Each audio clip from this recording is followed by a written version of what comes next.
Coming up this week on the Digital Lifestyle Show 875, Gary's here, and we've got lots to talk about. We've got new builds of Windows 11. We've got a new hotspot feature built into Windows 11 and the phone link app, which I'll talk about that as well. Gary will talk about some of his new projects, smart home. I've got some updates for you as well. We've got a bit of EV news, charging news, that kind of thing as well. Gary does have a few internet challenges, bandwidth challenges, which is reducing his audio quality.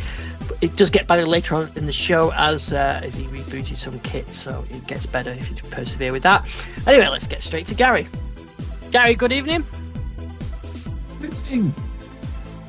And again, though, Richard, because he's mid-flight somewhere. I think he was said somewhere over Miami, but wasn't there a takeoff this afternoon? Supposedly so, yes. I have no idea what's going on. Yeah, so I think there was a space rocket launch. I don't know which one it was, but there was definitely something this afternoon, and I don't know whether Richard missed it but yeah, I think he's heading that direction. But I think he's missed it. So anyway, but so hopefully we'll catch up with him next week. We're good to get him back on. But we have got some good stuff to talk about today. We've got new builds. You've got some smart home news. Got some new to look at. So first we'll start with some Windows Insider news. So we got new build last week of Windows 11 for Windows Insiders, but we also got some new features in the phone link app, which has quietly been picking up new features. So more and more new features in the last few months, last few years, really. It was the Your Phone app. It's now called Phone Link, and I don't know if you saw it, but if you're a Windows Insider now, I think it's on pretty much any of the channels. I just think you have to be on an Insider. There's a new Wi-Fi hotspot enabling feature, which I did grab a video of. Oh, no, I saw that. But this feels like we've had this before, and I'm trying to remember when. But now what you can do, I'll show you on the video. But in there, you'll see if you go once you've paired this up using your phone link and you've enabled it, you can go into the into Wi-Fi settings, and there's a button to. I can see it on here. There's a button to start the mobile hotspot off, so you don't have to go to your phone anymore to start the mobile hotspot. You can do it directly from the Wi-Fi menu, or you can do it from the phone app, and it only works with some phones. And I think I tested it with the Samsung Galaxy because I didn't try it with my Duo. We've not tried that yet. Actually, I keep meaning to try that. But yeah, it's really straightforward to get set up, and you can just literally. There you go. You can see. You can just go. Yeah. You just turn it on, and it turns it on for you. Yeah. So even though your Wi-Fi hotspot is turned off on your phone, it appears in your Wi-Fi menu, because if your phone's active and connected via the phone link, and then you can just click connect, and it fires it up and starts it and starts using that. So it's another reason why with the phone link, you can leave your phone in your pocket or leave it in your bag or whatever. You can just pull this out and get that working. So that's a nice little new feature that comes with that. But I'm sure I've had this before, and I'm trying to think. I'm sure you used to be able to launch the hotspot directly from the PC. I'm pretty sure you could do that. I think it's Windows 8 days or something like that.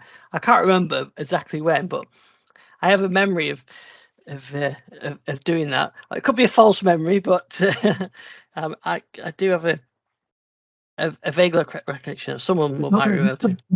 Ever it before.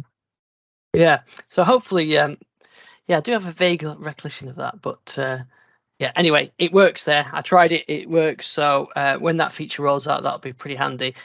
So you need to have one of the Samsung phones. I'll have to try it with my Duo, but my Duo is paired up with this device, which isn't on the Insider program, so that's why I didn't test it on there. So yeah, a nice little feature. So that was part of the is it for insiders, but I don't think it's particularly tied to the any of the builds. So we also had a new Windows 11 build last week as well, 25231 on the dev channel. There wasn't a huge amount on that one though, apart from the phone link, but they have rolled out some of the features that they've been sort of keeping behind for a while. So one of my frustrations with recent builds is that there's been lots of new features, but you haven't been able to test them out. Well, actually, with this now, they've moved some of those features, or they've enabled those features for everyone. So that includes the tablet optimized taskbar and the change of drag and drop with the system tray as well. So that was actually a nice upgrade, a nice change to see those. So and I did grab a video of that as well, so you should be able to see those on our YouTube channel as well. So the tablet optimized taskbar is an improvement when you're using it on a tablet, obviously. So yeah, it's got that sort of collapse mode, which you can see, which is great on the Surface Go. Just a shame my keyboard doesn't work on my Surface Go. Otherwise, it's still a great device. But yeah, it's okay for doing the tablet testing. So those are the changes, but yeah, not a huge amount with these new builds at the moment. It feels just like there must be some stuff brewing that we haven't seen yet, because I'd like to see some new features coming out. I think is going on at the moment. Yeah, I think you're right. Yeah. Things at the moment. Yeah. Yeah, I think I'd like to see that as well. So anyway, so that's good to see that these tablet features and the system tray features are good there. And of course, you've got the right click and task button to launch the task manager is now there as well, which is good. And that's going across all the builds. And there was some various fixes, but nothing too major. And just to round up on the Insider, we also had builds for the beta channel as well, 22621 and 22623. So 21 has no features, 22623 has features, and if you're on the lower build, you can switch up. You can't go the other way. And they added the system tray improvements, the drag and drop, that kind of thing, and the tablet optimized taskbar, which we just talked about then. That is now in the beta channel as well. So it's a different way of working than it used to be. So it used to be where everything was in dev, and then they pushed it to beta, and then it went to release, and you had like a 3-month or a 6-month cycle of that. But now you're getting features like the taskbar and the tablet optimized taskbar is made it through to beta on its own. So I'm guessing that at some point that will make its way into the main OS, and it doesn't require a major update to the OS. So it's not going to be like the 2023 update to Windows 11. It'll just appear at some point, probably spring next year or something like that, where they'll just be there. So a different way of working, but yeah, good to see those on there. So those were all the builds that we got last week. I wonder if Richard's got his ordered the did order his ARM dev kit as well, didn't he? I think so. Yeah, he did. Yeah. So those started. He'll be able to get that when he gets back. Yeah, so those are starting to ship as well. So I've seen people playing with those last week, and it's looking like it's a nice device, isn't it? It seems to have had some good feedback. Yeah, it does. Yeah, there's a few things people don't like, but mainly it's been very positive. Yeah. So if you were doing a lot of ARM development, do you think because that's what it's for? It's for developers. Is it worth it for developers at this stage, or is it only really worth it if you're thinking of developing or tinkering with the ARM platform? Yeah, it's a tricky one. It's a tricky one. I mean, if you're doing development, he'll run WSL, one Android dev kits as well. So maybe it's a good thing for that. Yeah, I don't know. I mean, it's dubious for Windows at the moment because of the fact that there's limited ARM support out in the Windows world at the moment. But yeah, it's still nice to see. And the fact it's out there is probably going to mean that more people will start developing for ARM because they'll have the tools to do it. So yeah, I haven't bought all, so that probably says something about developers, whether they would actually go for it or not. But, well, yeah, this is what I was going to ask you, because all the people I've seen, mainly enthusiasts talking about it rather than actual developers who do it for a day job. Yeah, indeed, that seems to be the case. Yeah, it's very tempting. If I didn't have a really good use case, if it wasn't for the fact that all the music MIDI drivers and all that kind of keyboard drivers are all very specific USB drivers, I think it would actually make a nice little box for a bit of music system, doing it. But because of all the weird drivers and everything else, they're hard enough to get working on Windows 10 and Windows 11. So getting ARM versions of those, I think, would be pretty difficult, because I think that's where something like this would come unstuck. But so so I haven't got one of those, but. Yeah, I'm looking forward to see how Richard gets on with it, because that's it. I've seen some good feedback about it. Yeah, so nice looking devices. I did get some new things that this week, but not for Windows related anyway. Hopefully not anyway, because I've got one of these. Oh, a solder sucker. A solder sucker. I've not had one of these for a long time. I've got the soldering and everything, but not got one of these. And that's because that's going to go with one of these, which is the batteries, to go in my 1986 DX100. It's just out of reach at the moment, but over there, I think I've shown it before anyway. But I could only get it's got the battery it's the internal backup battery that's gone. So not bad, 36 years for the battery. I think that's pretty good. So it's been telling me for a while to do it. So the battery is one of these standard batteries you get in car, remote controls and that kind of things. But it's soldered on. So that's soldering pump is to desolder it. And then I've got these little packs. So rather than solder the battery in, I'm going to solder one of these battery cases in, and then put the battery in, so that in 36 years time I can always swap out for another battery. I could only get a massive pack of them though. I couldn't buy one. I only need one, but I probably could if I got them off eBay. Anyway, I'm sure there'll be other projects that I've got a TX7 which would probably use the same one, so hopefully that's what that's for. But so hopefully I'm not going to break it, and next other weekend I'm going to take that out. I think there's more screws in it than anything else, just to get at where it is and then desolder it. But not bad for a digital device that's still running 36 years later. I mean, think there was no PCs around at that stage, or there were IBM PCs just. So it just shows you that music equipment is something that just have a long shelf life, it seems. So anyway, so that's my plan, is to do that.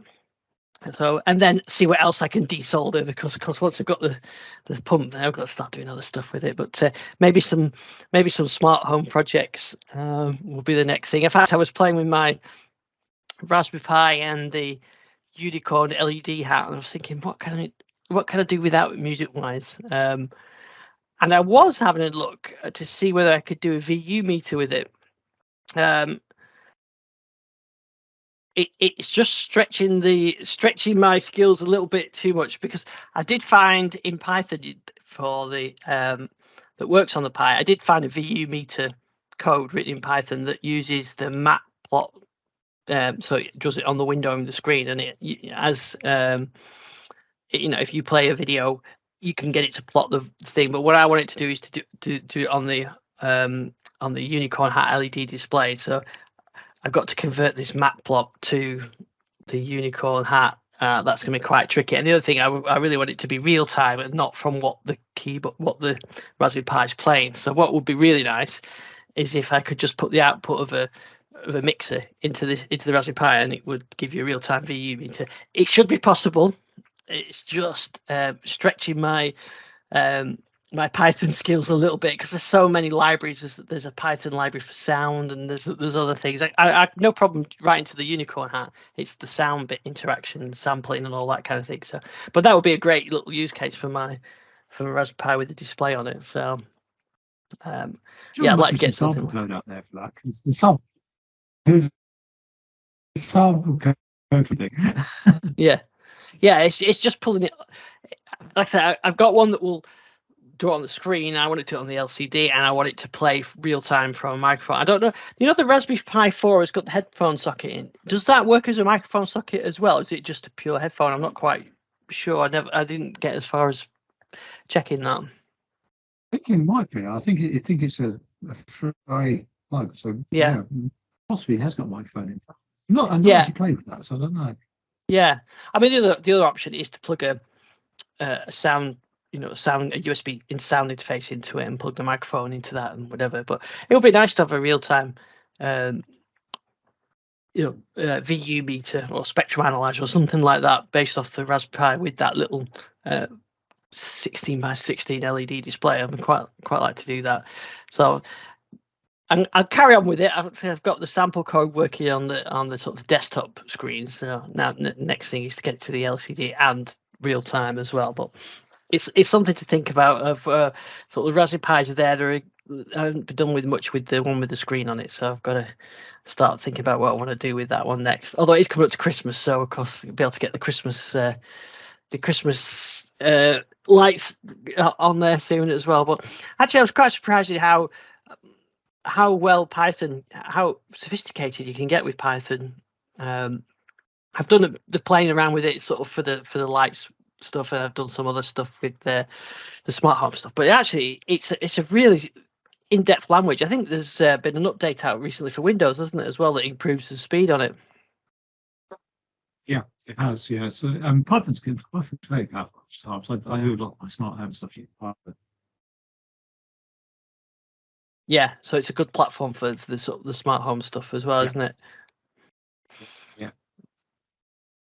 So anyway, I'm gonna have a think about that, but it would be nice to have that. And I was actually reading that even some of the synth manufacturers like Korg are using Raspberry Pis at the sort of the heart of the systems that use it. So say an analog synth with analog components, it's actually being controlled by a Raspberry Pi, and even some of the digital synths, it's all running under a Raspberry Pi with the hardware interface on top of that. So it's impressive what you can do now with the Pi.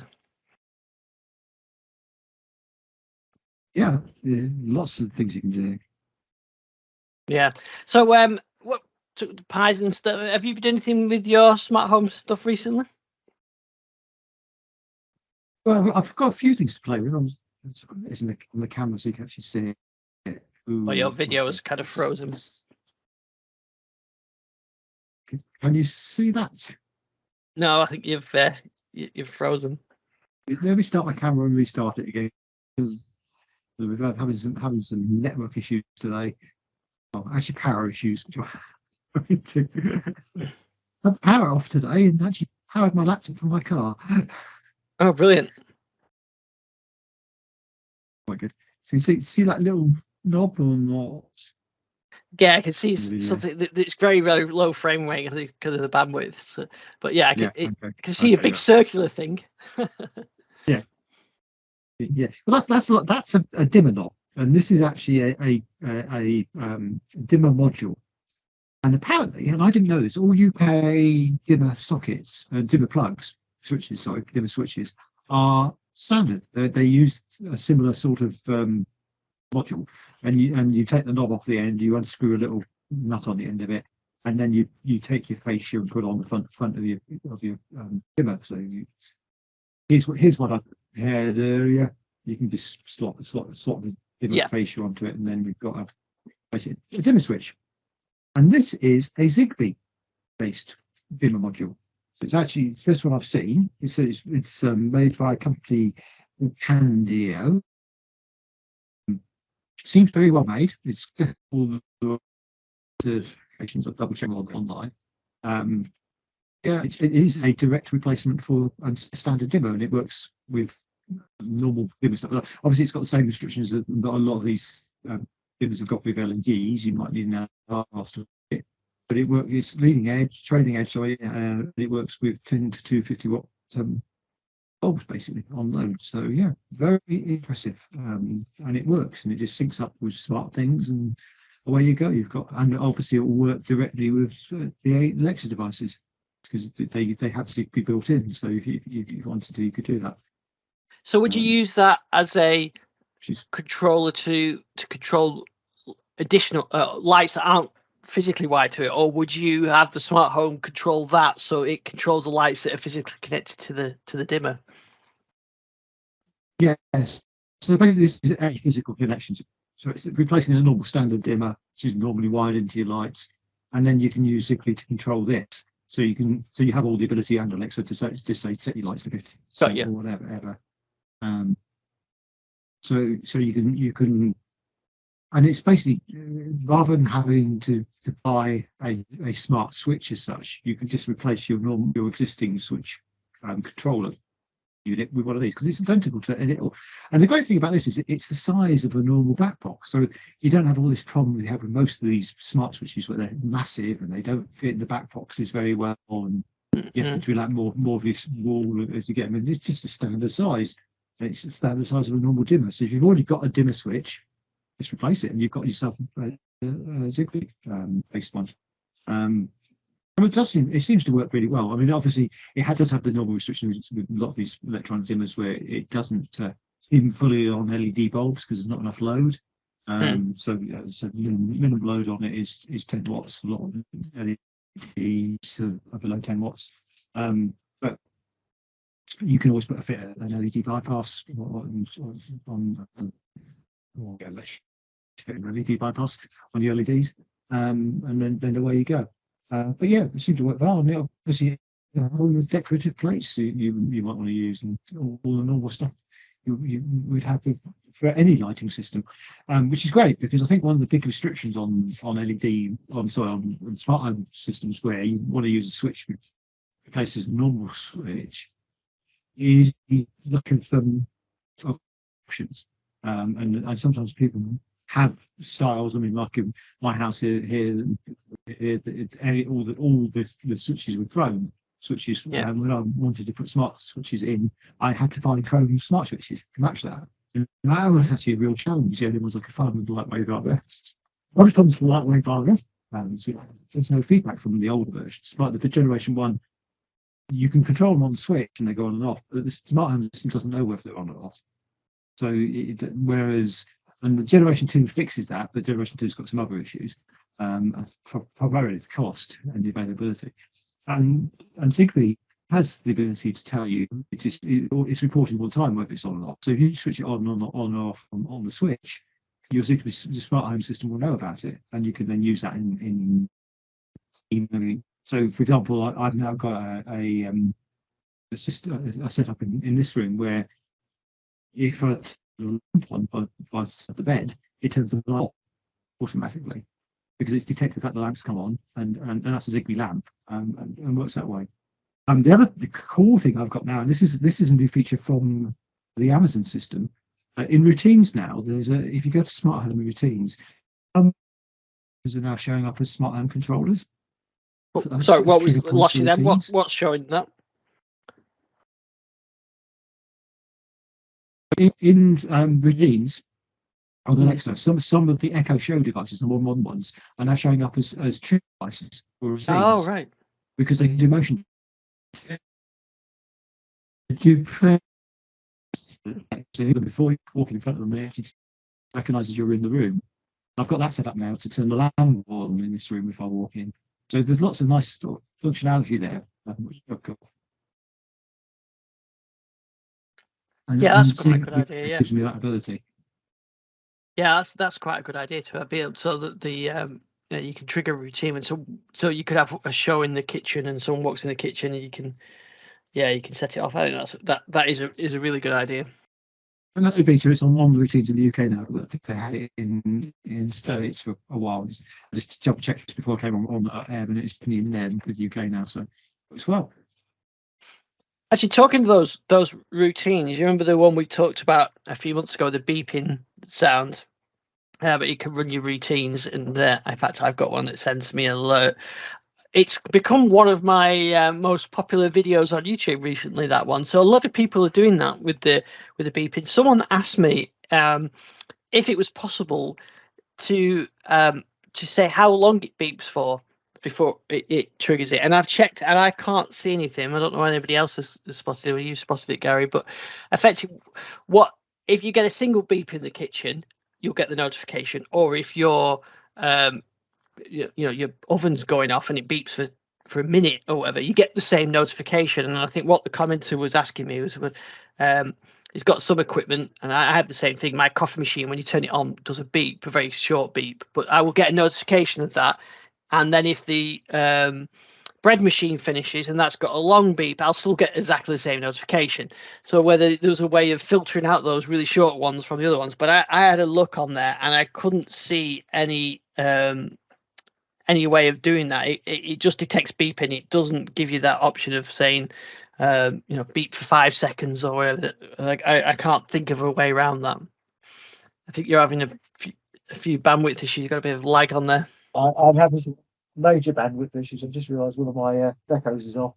Oh, while that's reconnecting it as well. I think there was something else I was going to ask you about. Oh yeah, about energy costs. I think you been looking at that as well. There was some good news for a change. Yeah, well, good news. Yeah. So Osprey, who we mentioned a few weeks ago, put their price up to 99p a kilowatt hour for charging, have actually dropped their price to 79p per kilowatt hour. It's still a lot, but they've actually responded to the fact that the government have actually given some reassurances on pricing and some they've got the new price guarantees. And they actually passed it on to the consumer, which I think is amazing, because nobody else seems to do that in the energy industry. Things go up and they never seem to come down again. But maybe hopefully this will set a precedent for people to do something. Yeah. That is good. I mean, I suppose it's a marketing thing as well, isn't it? You're going to go with the ones that you're reflective with that, rather than just going for the ones that never put the price back down. So yeah. If you've got the choice, you're going to go with it. Yeah, I mean, and it has got really pricey. I mean, we used to laugh about how pricey the certain charges were on the continent, the energy charges. But we're now at that sort of level of cost. In fact, Ionity actually seems cheap in some ways or something. So yeah. So, but having said that, the overnight charging has still been reasonably good price for me. I'm able to do that. It was interesting to see that Octopus Energy have acquired Bulb, which is yes.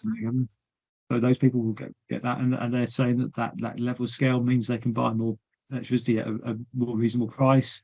May have a big impact. So yeah, I think that, and I suspect they'll pass any savings on, because they already do. You actually Octopus Agile, their time of use tariff is actually showing some pretty good deals for night usage. So yeah, it's definitely good to see some better news on that front. Yeah, and I suppose this is now combining this with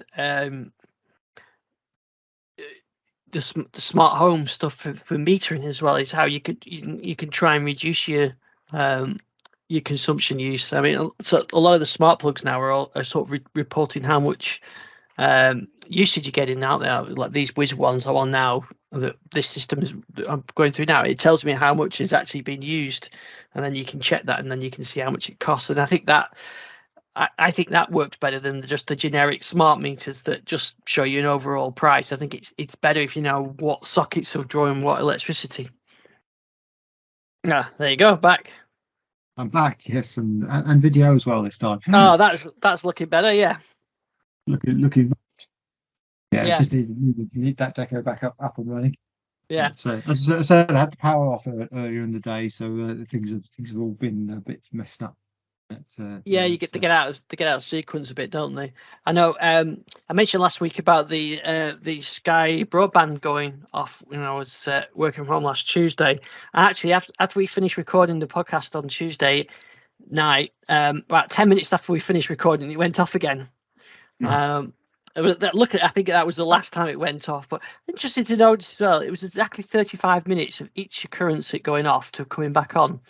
So there must be some system reset or something that was happening. But to be fair, yeah, it hasn't gone off since then. So I think they fixed it. But yeah, it was quite a large outage. It was affecting a big area of the UK, certainly from the northwest. Yeah, that's interesting. You don't want that. Yeah. I'm not sure how much because you heard. I was just saying that to sort of finish off that thing about energy usage. Is that the good thing now with the smart plugs like the Wiz one that I'm on now? You do get some usage with kilowatt values on there that you can actually get a real cost from that. You know what you're being charged. You can actually see what you're getting cost. And I think that works better than just the smart meter system, which is just giving you a value. I know all this kit in here, how much it's actually costing me to run, and yeah, you can then perhaps start to analyze your usage a bit better when you know there's separate things, when the separate plugs are costing you rather than just the whole house, which it gets a bit difficult to work out then. Yeah, I think that's definitely an advantage when you can do that. Yeah, I wish more plugs have, but anyway, that's a good thing. I'm using the Wiz ones that I've been using, that they've got that feature. The D-Links, the very first D-Link ones I had that as well, which is just a shame that they've been phased out. But I've replaced it with the Wiz ones, and that works quite well actually. Even the little portable light tells you how much energy that's drawing. But when I switch all my synthesizers off in here, the rest of the estate gets brighter. So I know that some of the things draw quite a bit of cost in here. At least I've not got loads of CRT tubes in here pulling down electricity. Or no home servers either anymore. No, that's true. Shame. Yeah. So given your bandwidth issues, I think we'll finish there. Hopefully it'll settle down. Oh, I did want to mention as well the link. In fact, I can even show you now. The album. My album is now on Spotify now. Yes, you can give that give a check. And I did document the process as well, a little bit about how I use DistroKid on it. So there you can see that there's the album there on Spotify. It's also on Apple Music and Amazon Music as well, and I can see the streams coming through. So yeah, nice little service. DistroKid's been pretty good actually. They give you a lot of little tools for creating little short videos, and they make it really easy for you to upload stuff as well. So yeah, that I've been quite pleased with that. So I've got a blog post with some of the kit that I've used as well, and the DistroKid details are on there as well. So there's a link. I think if anybody's thinking of doing something similar, if you go on if you follow my DistroKid link, you get a discount as well, and I get something back. I think if somebody signs up for that. So anybody's want to put some music out on Spotify and all the streaming services, check the post out and follow my link to give it a try. And if you're not, just have a listen anyway. I won't be retiring from my day job off the streaming revenue, but it is quite fun to have that in there, and when you go on your phone you can see it on there with the album art and everything else. So I quite enjoyed doing that. So now I start for the next album. And I've got some new stuff on that. So yeah, I've already got some ideas on that. So once I get the DX100 all up and running, I'll have another instrument to try that with. So anyway, so you can follow me on Twitter at iSticks if you want to see my little videos and stuff, and links to all the music stuff in the show notes. So Gary, where can we find you, and what's on your YouTube channel at the moment? You can find me at Gary WMA. It's Gary 2Rs WMA on Twitter. YouTube is EVO. these new YouTube tags, so that's EBO yes. on YouTube, so you can search by that. Yeah, and I'm in the middle of editing, which seems to be taking me forever. My 6-month review of my car, running on my car, which as I said earlier, and hopefully I've got bad enough bandwidth to say it so people can see it. We had a power outage here. Someone was playing with the substation and trying to steal copper from it, which is not a good idea. Do not do that at home. It can end up with life-changing injuries or death from doing that. But yeah, the power went out, and I needed to work, obviously, and I was able to power my laptop from a long extension lead for my car.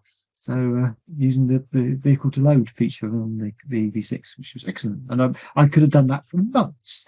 Look at how much power consumption I was using. I think I ran it for about 4 hours and used 1% of my battery. So, yeah, it's not a major usage. And I also plugged the kettle in as well, so I was able to have a cup of tea as well. So yeah, excellent stuff. So that was really good to be able to do that. But yeah, the car review is up and running. I'm playing around with some drone shots of that as well. That's the point. I should mention there was an update for the DJI Mini Pro recently, which added more portrait mode, smart flying, effectively, to take smart photography. It's nice to see that they're really updating that very regularly, and seems to work very well. The other thing it added, which I'm really happy about, is the ability to actually download video and images directly from the wireless controller, which comes with it. So it's actually now worth putting a storage card in there, because it wasn't really worth putting it on it before. It's difficult to get the pictures up of it, the video of it. It's a lot easier now to do that. So yeah, really, really good. So just finding it now, the biggest challenge is editing a really large, high quality video file. Yeah, that's the problem. I've got so much decent 4K video now. I need a better way of editing. So I'm working on that. Yeah, need a process for that. Yeah, one of those new ARM Windows devices. Maybe. I don't think that. You want something with a good GPU, I suppose, don't you? You do, really. I don't think they've got. I don't know. They have a GPU chipset, so maybe. Yeah, well, that's something we can get Richard to try for us and let us know what it's like. Sounds good. Yeah. So okay, well, we'll be back same time, same place next week, and we'll make sure we check out your channels. I'll play out another track. I'll pick one. I think this is going to be called The Fourth Bell, and we'll see you next week.